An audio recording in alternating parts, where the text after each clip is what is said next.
briefly explain trial, its objectives, its challenges, its mission? Sure. Thanks for having me, Omar. Thank you. Trial is a Geneva-based NGO active in the field of international justice.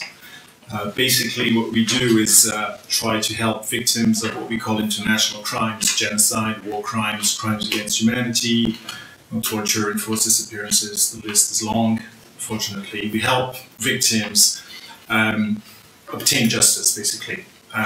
We have a bunch of lawyers working in the organization that support victims' claims. And we have basically two axes. First one is going after states. States who have committed the crimes and states who have signed and ratified international conventions and committing the crimes violate these conventions. So we take these states to court before the European Court of Human Rights, before the United Nations Human Rights Committee or other international bodies to try to obtain decisions or rulings against them saying they violated the rights of Mr.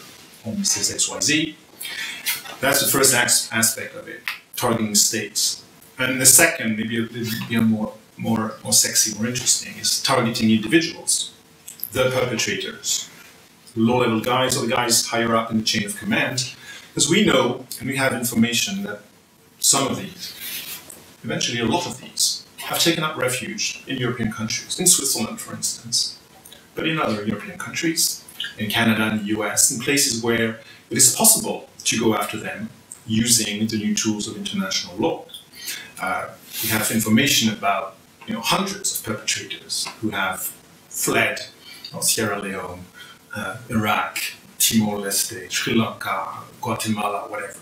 And they have come after regime change to find refuge and pick up new residence in these countries. And it's possible, if we find information about them being present in one of those countries, to work with victims or local NGOs, build up cases against them, and eventually take them to court. Very recently here in Geneva, the former chief of the police of Guatemala was arrested, and he's in jail now for allegedly having ordered extrajudicial killings over there.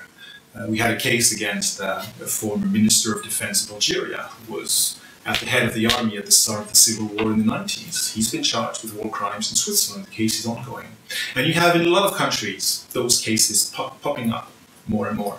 And our NGO, like a few others around the world, do this, helping victims bring their cases to court and eventually obtaining justice. And perhaps if you could explain how you retrieve this information and the challenges you face in retrieving this information, and how technology, the role technology plays in this process. What is important for us is to assess when we're targeting an individual or even a corporation that might be complicit to war crimes, is to find if the person, say it's a person we're targeting, find where the guy is, the guy or the lady, but basically the guy. We have various means of knowing someone is here in, let's take Switzerland. Or we can just go through the public decisions of the asylum authorities. Sometimes they reject an asylum claim based on the fact that someone, the person, the asylum seeker, might have committed torture or enforced disappearances or war crimes. So when we have that information, we can then go back to the field, trying to work with local NGOs, have them send us files and cases and medical certificates and whatever information they have. So of course, working with local organizations through the web using information tools does help us. We don't need to go on the ground straight away and then try to meet the victims. Having the capacity to just click the mouse to get information sent to us is very useful. So that's one part of the work we try to do. The other part is just going through whatever is out there in the electronic world. There's a lot of information from the media, from international organizations, from NGOs, from whatever sources that can be found on the web to start the case. We probably are too dependent on the web. We kind of forget that we also need to go out in the field and discuss with the victims and discuss with the witnesses. We tend to think that the web, what is out there is truth. It's never that simple. But it does help us to start building a case, after which, when we have a certain threshold of information, then we can organize a trip on the ground, provided it's not too risky for our staff, provided it's not too risky for the victims or the witnesses. A lot of things we have to check before going out. But when we have obtained sufficient information, we can send our people out in the ground and collect what will be necessary for a prosecutor here to go after a bad guy. So this process starts out on the web and ends up on the field. Yeah. And often. And your challenges on the web. I mean, is it easy to find this information, or?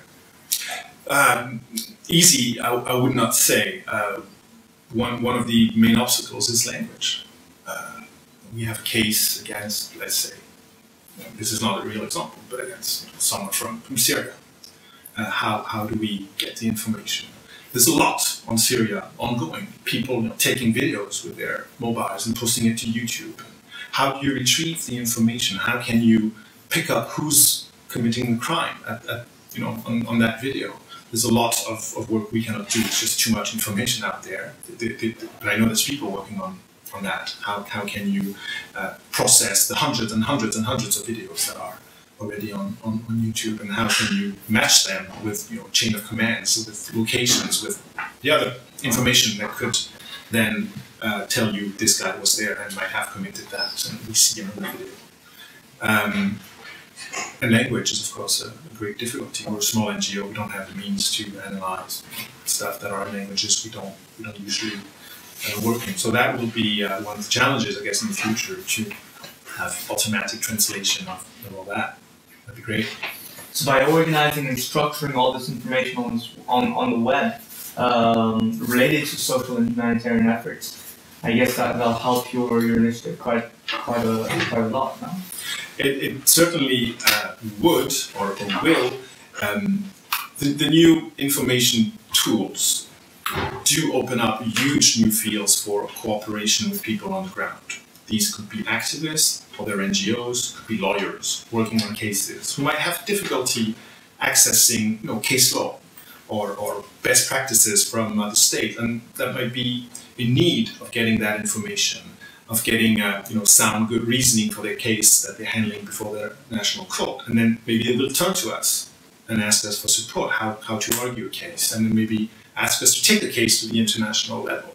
So these tools are really useful, and we're working ourselves on a cooperation tool for lawyers on the ground in the Democratic Republic of Congo, in Colombia, in Russia, wherever, that they could use some sort of a unified information sharing and documentation tool so that we can cooperate on cases. They on the ground, and maybe we taking up the cases to the international level. But there's a lot that still has to be done and organized. WikiLeaks, for example. When will we have a WikiLeaks dedicated to finding information on massacres or atrocities committed by governments or by armed forces? One of the main aspects of our work. It's not just legal reasoning, it's proving a case. And proving a case is bringing facts to prosecutor first and eventually to court. And facts that can be ascertained, that can be verified. And this is very difficult when you're talking about crime scenes that happened everywhere, not just here where the prosecutor has access to the victims or the witnesses and all that. So finding information is one thing, but making it accessible, understandable, readable, and in the end provable before court is very, very important to us. And we need to find ways to have the witness statements from the victims on the ground be taken up seriously by prosecutors here. We need to have the records, the medical certificates, all that. You can make very easily fake certificates. So how do you prove that what is being brought by the victims or their NGOs is sound, usable information for a prosecutor? That's one of the challenges for the future for these cases. Great, that's amazing, and well, thank you so much, Philip. It means a lot, and thank you for being here.